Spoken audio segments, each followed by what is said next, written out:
जय श्री राधे, जय श्री कृष्णा। आइए श्रवण करते हैं शरद पूर्णिमा की कथा। और इस दिन बरसता है अमृत, तो क्या करें खास उपाय जिससे धन धान्य की हो वृद्धि और हम रहे निरोग और स्वस्थ।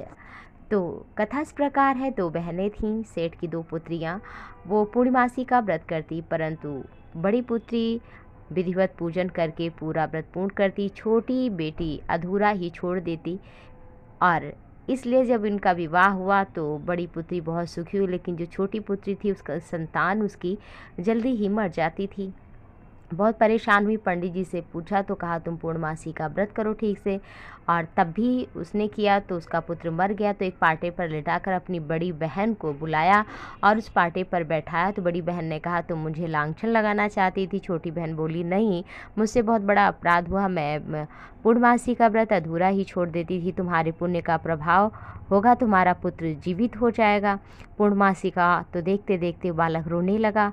खुश हो गई वो, बोली बहन पूर्णमासी के व्रत के प्रभाव से हमारा पुत्र जीवित हो गया, हमें बड़ी खुशी है। अब हम भी कभी इस व्रत को अधूरा नहीं छोड़ेंगे। और शरद पूर्णिमा जो है विशेष महत्व रखता है। इस दिन चंद्रमा अमृत टपकाता है। इस दिन माता लक्ष्मी पृथ्वी पर भ्रमण करने के लिए निकलती हैं। भगवान श्री कृष्ण ने वृंदावन के पावन पुलिन पर यमुना के तट पर महाराज किया था। इस दिन चंद्रमा अमृत बरसाता है। इस दिन खीर बनानी चाहिए। खीर संभव ना हो पाए तो दूध में पोहा डालकर, चीनी डालकर उसका ही भोग लगाएं। थोड़ी देर रख दें और फिर उसको छलनी से ढक करके थोड़ी देर बाद भगवान का भोग लगाएं। तुलसी दल अर्पित करें। गाय को रोटी गुड़ खिलाएं इस दिन।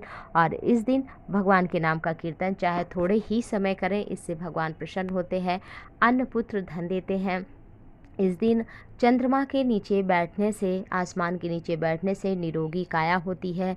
और आँख की रोशनी, अगर आप सुई में धागा डालते हैं तो आँख की रोशनी भी बढ़ जाती है। साथ ही प्रयास करते हैं, डाल नहीं पाएंगे, बहुत लोग जो हैं नई उम्र के वो डाल भी सकते हैं, परंतु जो कम उम्र के हैं वो डाल सकते हैं, जो अधिक आयु वाले हैं वो नहीं डाल सकते। लेकिन वहाँ बैठना भी हमारे लिए बहुत ही शुभ माना जाता है। इस दिन मध्य रात्रि में पूजन अवश्य करना चाहिए। भगवान श्री राधा कृष्ण के नाम का सिमरन करना चाहिए। और साथ ही साथ चंद्रमा के नीचे जब आप रात्रि में, मध्य रात्रि में आप जब भोग लगाएं तो फिर आप चंद्रमा की तरफ देखते जाएं और कहते जाएं कि चंद्रदेव हमारे जीवन में भी अमृत बरसाइए, इस खीर में अमृत टपकाइए और हमें निरोगी काया दीजिए, हमें धन संपत्ति सुख समृद्धि दीजिए। अगर आप प्रभु की भक्ति चाहते हैं तो भक्ति का आप भी मांग सकते हैं उनसे वरदान। और जो भी आपके मन में कामनाएं हो, चंद्रदेव को देखते हुए बस आप श्री राधा कृष्ण का नाम जपते जाएं 2-4 मिनट, जो भी आपसे संभव हो। इससे भगवान श्री राधा कृष्ण प्रसन्न होते हैं, क्योंकि भगवान ने वृंदावन में 9 लाख गोपिकाओं के साथ में शरद पूर्णिमा की रात्रि को 9 लाख रूप धारण करके महाराज किया था। इस दिन जो भी इस कथा को श्रवण करता है, जो इस दिन व्रत करता है, भगवान के नाम का संकीर्तन करता है, धूप दीप नैवेद्य चढ़ाता है, उसे भगवान अन्न पुत्र धन देते हैं। उसके जीवन के जन्म जन्म की दरिद्रता समाप्त होती है। और इस दिन गंगा स्नान करना चाहिए। संभव ना हो तो अपने घर में गंगा जल हो तो उसको डालकर नहाएं।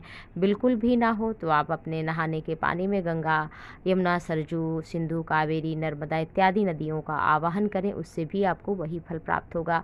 ये अक्षय तिथि है। पूर्णिमा, अमावस्या, संक्रांति, चंद्र ग्रहण, सूर्य ग्रहण, अक्षय तृतीया इत्यादि इन दिनों में किया गया दान, पुण्य, धर्म हमें अक्षय फल देता है।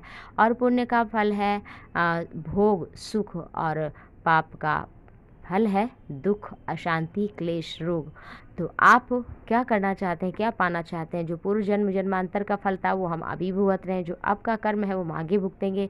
इसलिए भगवान से प्रार्थना करिए, उनके सम्मुख बैठिए। और साल में एक बार आती है शरद पूर्णिमा। सच्चिदानंद रूपाय विश्वोत्पत्त्यादि हेतवे तापत्रय विनाशाय श्री कृष्णाय वयं नमः, जो तीनों तापों को नाश करने वाले हैं, ऐसे श्री राधा कृष्ण के चरणों में बारंबार प्रणाम।